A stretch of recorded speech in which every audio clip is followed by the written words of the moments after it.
భయం అని అంటే ఇంటికాడ తల్లిదండి, ఆ తల్లిదండ్రి భయం అనేది ఉంటే చదువు ఎప్పటికైనా వచ్చింది.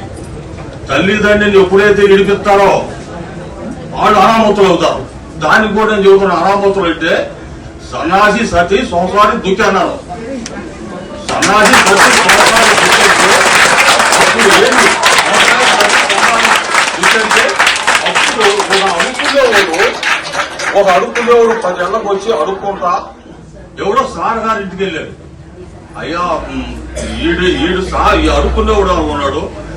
ఆ సార్ గారు పంచలో కూర్చొని ఆ టిఫిన్ ఆ కొత్త మూట తీసి తింటుంటే 4 కూరలు పెట్టి అబ్బా ఈయనేమన్నా సార్ గారు ఏమన్నా బజార్కి వెళ్ళి వచ్చాడో పొగలు వెళ్ళి వచ్చాడో ఎప్పుడో రేత్రి 10ంటికి వచ్చాడు.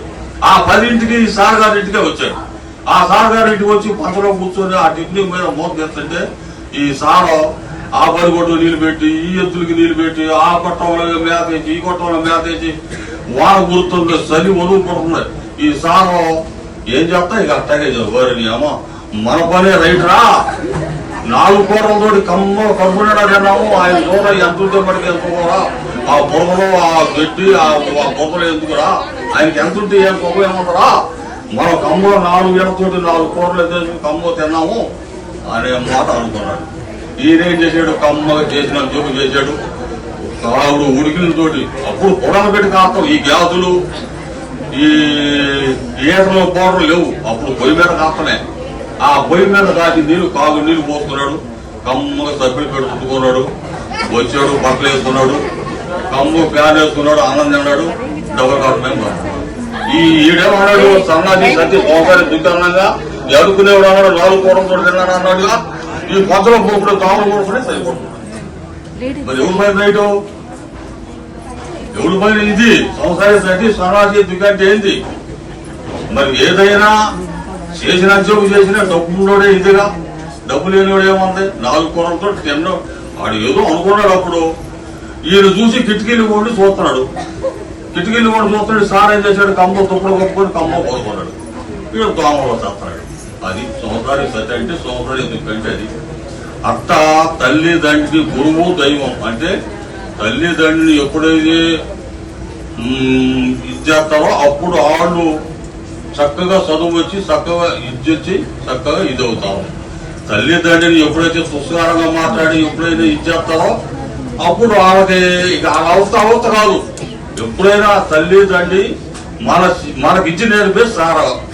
ఇలా ముగ్గురిని ఎప్పుడైతే వాళ్ళు మంచి కోరుకుంటారో వాళ్ళకి ఏదైనా కూడా అక్కడ మంచి కోరింది, అక్కడ మంచి ఇదైంది. ఎప్పుడైతే ఈ అందుతో ఈ దేశం ఇప్పటికే మన తెలుగు భాష అనేది ఇప్పటికే పోయింది. తెలుగు భాష అనేది ఎన్నామో తెల్లవారు లేచి ఆవుకాడకు వచ్చేవాడు. మేము లేకపోతే మా ఊరిలో వచ్చి ఆవుకాడ ఎత్తుకెళ్ళేవాడు. ప్రతి ఇంటి ముందర గొగ్గమ్మలు పెట్టి దాని మీద పూలు కూర్చోవాడు. ఇప్పుడు గొగ్గమ్మలు పెట్టడం లేదు, ముగ్గులు ఎత్తడం లేదు, ఏమి లేదు, అంతా మారిపోయింది. కాలం మారింది అంటారు కానీ కాలం మారలా. సోమవారం మంగళవారం వల్ల, మంగళవారం బుధవారం వల్ల 2 ఒకటే. కానీ మనుషులు బుద్ధులు మారింది, మనుషులు కూడా ఉంటాయి. ఎంతయ్యా గొప్పయ్యా ఎవయ్యా అనేది మనుషులు కూడా ఉంటాయి. కాబట్టి ఏంటంటే మనుషులు బుద్ధులు మారి ఉండకొందుకే మన తెలుగు భాషనే మర్చిపోయి తెలుగు భాషని ఇచ్చే ఇది లేకుండా చేస్తున్నారు. మన ఆంధ్రప్రదేశ్ లో అసలు ఫస్ట్ ఏంటంటే మన తెలంగాణ మన ఆంధ్ర 2 కలిసి ఉన్నప్పుడు మన దేశాలు బాగున్నాయి. 2 కలిసి 2 ఉమ్మడి మీద ఉన్నప్పుడు బాగున్నాయి. ఎప్పుడైతే తెలంగాణ ఇడిపోయిందో మన ఆంధ్ర చీలిపోయిందో అప్పుడు అందరికీ తెలుగు వచ్చేసి, తెలుగు అంటే ఏం తెలివి, ఏదో అది ఒక పిచ్చి తెలివి, అంతేగాని తెలుగులే కావు. ఈ ఆంధ్రలో ఈ పొలం రేట్లు పెరుగుతుందో ఏంది ఇంకా పనిచేసేది ఏంది అన్నట్టుగా 10 సెంట్లు అమ్ముకుంటే ఒక 50 లక్షలు వస్తున్నాయి. కమ్మగా బోకి వెళ్ళబోతున్నారు. జాగ్రత్త చేసేవాళ్ళు లేరు, చెమట పట్టేది లేదు. మనుషులకి చెమట ఎప్పుడైతే పట్టలేదో అప్పుడే మనుషులకి అనేక రోగాలు ఏర్పడుతున్నాయి. అందుతో 80 రోజుల్లో మిరియాల చారు పెట్టుకొని భోజనం చేసేవాడు. ఇప్పుడు సాంబారు తాగుతున్నారు. ఈ సాంబారు తాగుతుల్లో ఏమైంది, ఓళ్ళకే కడుపులు వచ్చేస్తాయి. కడుపులు వచ్చేసి ఊరికి సాంబార్ తాగి ఇచ్చేస్తాయి. అట్లాంటి అన్ని మారిపోతున్నాయి. అన్ని మారిపోయి అంత ఇదవుతున్నారు. మీరు చక్కగా చదువుకొని చెల్లులు వచ్చినాయి, దేశాలు పాడైపోయి. చెల్లులు దేనికి మంచిది కాదు. చెల్లులు వచ్చినాయి, తల్లిదండ్రి మాట లేదు, అన్నదమ్ముల మాటలు లేవు, అక్కాయిల మాటలు లేవు, ఏమి లేవు. అట్లాంటిది చెల్లులు వచ్చినాయి, అందరూ పాడైపోతున్నారు. అట్లాంటిది నాకు మా నాన్న ఇచ్చింది నాకు 4 ఎకరాలు, నేను సొంతంగా 5 ఎకరాలు కొనుక్కున్నా. నా సొంతంగా ఈ 9 ఎకరాల పొలంలో ఈ 5 చదివిస్తున్నాం. 5 చదివించుకొని పెద్ద అమ్మాయి బీఈడి, 2 అమ్మాయి బీకాంసీ, 3 అమ్మాయి ఎంఎస్ కెమిస్ట్రీ, 4 అమ్మాయి బీటెక్, అబ్బాయి ఇంజనీరింగ్. వీళ్ళందరూ చదివిస్తున్నాం. మా నాన్న మమ్మల్ని చదివించాడు, మా నాన్న ఆయన చదివిపోయినా మా నాన్న మమ్మల్ని చదివించాడు అని చెప్పుకుంటాం. మన ఆస్తులు ఉంటే అక్కడ ఉండవు. ఇప్పుడు 10 కోట్లు ఉన్నాయి, ఏం చేసుకుంటాం? 10 కోట్లు చేతిలో విచ్చేది ఉంటే మనం ఎక్కడికైనా వెళ్ళగలము, ఏదైనా చేయగలం. ఇప్పుడు మీ పొలాలు వెళ్తాం, మీ పొలాలు దగ్గర మా దగ్గర ఏమంటాయి? మా దగ్గర కర్ర ఉంటుంది, మాకు కర్రే తోడు, మాకు కర్రే ఒక కర్ర, ఒక తమ్ముడు, కర్ర ఒక ఆధారం మాకు పొలాలు వెళ్తే. అట్లాంటిది నేను ఒకటే అనుకునేవాడిని, నేను కర్ర పార కత్తి పట్టుకునేవాడిని. నా పిల్లలు కూడా అవి పట్టుకుంటే ఇంకా మనకి జీవితం ఏందా? ఇప్పుడు మా నాన్న నేను ఎక్కడ తిట్టుకుంటానో రేపు నన్ను కూడా అట్లాగే తిట్టుకుంటాను. మనం ఎంత పొలం ఇస్తే ఏం తోపం, ఎంత కట్నం ఇస్తే నేను తోపం. వేదన బస్ స్టాండింగ్ కాడికి వెళ్ళి బస్సు మీద పేరు చూడాలంటే పేరు తెలవడం. అయ్యా ఈ బస్సు ఏ ఊరు పోతాయి అని అడుగుతాం. ఆవిడ చెప్పాలి, వీళ్ళు ఎక్కాలి బస్సు. అదే కనుక చదువుకుంటే చూసి చూడకుండా ఎక్కేసేది బస్సు. ఆల్రెడీ ఒక కనుగోడు చూస్తాను చూసి అవసరం బస్సు ఎక్కేసేది.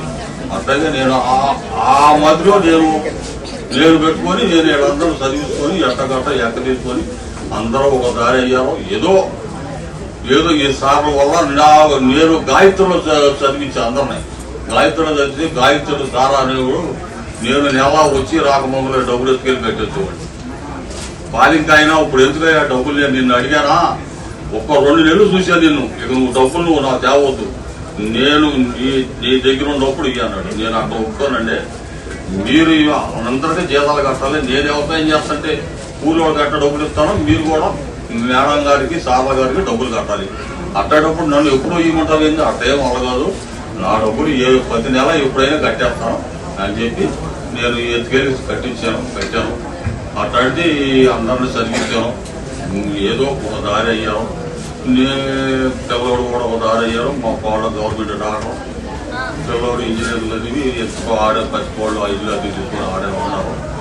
ఎక్కడో ఇదే మీరు మటుకి సక్రంగా చదివి సక్రంగా చేసుకొని జాగ్రత్తగా తల్లిదండ్రి మాట ఇది. ఇప్పుడు ఎవడికి ఇప్పుడు మనం తప్పు చేస్తే కూడా తడవాలి. మన దగ్గర ఏ పార్టీ లేకుంటే మనం భయపడాల్సినంత అవసరం లేదు. ఎందుకు భయపడాలి? నీ సొమ్ము నేను తింటున్నా, నా సొమ్ము తింటున్నావా? ఒకడు భయపడాల్సిన అవసరం ఏంటి? గుండెకాయ అనేది ఉంటే భయపడకుండా ఉంటే ఎక్కడికైనా వెళ్ళవచ్చు, ఏదైనా చేయొచ్చు, ఎవరితోనైనా మాట్లాడవచ్చు. అట్లాంటిది ఈ 2 ఉంటే మనిషి ఎప్పటికీ చెడ్డం. వామో వాయు అని అంటే అది మనం ఆడకి వెళ్ళలేము, మనం అది చేయలేము. ఎప్పుడు కూడా వాము అనే మాట రాకూడదు మనిషికి. అదేం చేసిద్ది? ఇప్పుడు మీరు సక్రంగా చదువుకుంటారు, తల్లిదండ్రులు ఇంట్లో మాట్లాడడం కదా, అమ్మో పిల్లవాడు చదివికూడదు, పిల్లవాడు బాగా చదువుకుంటున్నాడు అని తండ్రి అంటాడు. అమ్మ పిల్లలు బాగా చదువుకుంటుంటే పిల్లలు చదివి బాగా అని భర్త భార్య చెబుతాడు. అట్లాగే తల్లిదండ్రికి కూడా మీరు సక్రంగా చదువుకుంటే ఆడ కూడా తడవాల్సిన అవసరం లేదు. మీరు చదువుకోలేదు అనుకో,